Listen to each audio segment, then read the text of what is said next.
Est-ce que déjà dans la Bible, il est dit qu'un homme, un chrétien, doit avoir 2, 3 femmes? Quand vous dites, il est dit dans la Bible qu'un homme doit avoir 2, 3, 4 femmes, est-ce qu'il est dit? S'il vous plaît, je voulais vous dire ceci. Notre société actuelle a besoin de la vérité. Combien sont ces femmes-là qui sont dans une position de frustration continuelle sans fin? Combien sont ces femmes-là que les gens mangent dans le noir et qui jusque-là sont dans la position des pneus secours?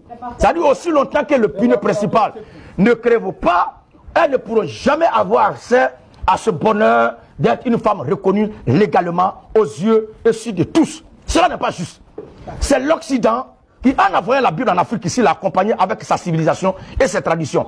Nous faisons croire que l'homme n'a pas le droit d'avoir 2 ou 3, 4 femmes. Mais nous, en tant que chrétiens, et le christianisme, son berceau, c'est Israël. Et le Seigneur Jésus-Christ, laissez-moi terminer. Quand on lit la Bible, jusqu'à cette heure, il n'y a aucun passage des Saintes Écritures qui nous interdit d'avoir autant de femmes que nous voulons. Mais ce qui est interdit par la Bible, c'est de prendre la femme d'autrui. C'est le viol. C'est ce qui n'est pas juste. C'est pourquoi les 10 commandements, quand vous lisez bien, vous ne verrez pas où c'est écrit tu n'auras pas 2 femmes. Lisons maintenant le passage où Dieu a dit de façon claire. C'est pas parce que j'ai 2, 3 femmes. Exode 21, 10. Écoutez bien ce passage. Reprends Exode combien? Exode 21, 10. Oui.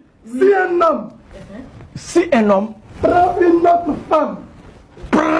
autre femme, il ne retranchera rien pour la première. Il n'est pas dit qu'il chasse la première.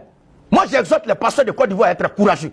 Au lieu de défiler dans les centres médicaux pour le curettage, pour faire des avortements, et il y a plein de femmes qui souffrent de myomes, de kystes, de fibromes, à cause des curettages, des avortements répétés, par l'irresponsabilité, la lâcheté de ces pasteurs. Vouloir maintenir ces femmes, les manger dans le noir, parce qu'ils ont peur de leurs femmes. Ils n'ont qu'à essayer de prendre la voie de la vérité. Mais ils vont avoir des problèmes tout à l'heure, parce qu'ils sont des gens qui sont commandés par des femmes dans le foyer. Alors, terminons le passage. Si un homme prend une autre femme, il ne retranchera rien pour la première. Il ne retranchera rien pour la première. À la nourriture, aux vêtements, et au droit conjugal. Et nous, en tant que chrétiens, nous disons Amen. Nous ne faisons pas de la polygamie une obligation.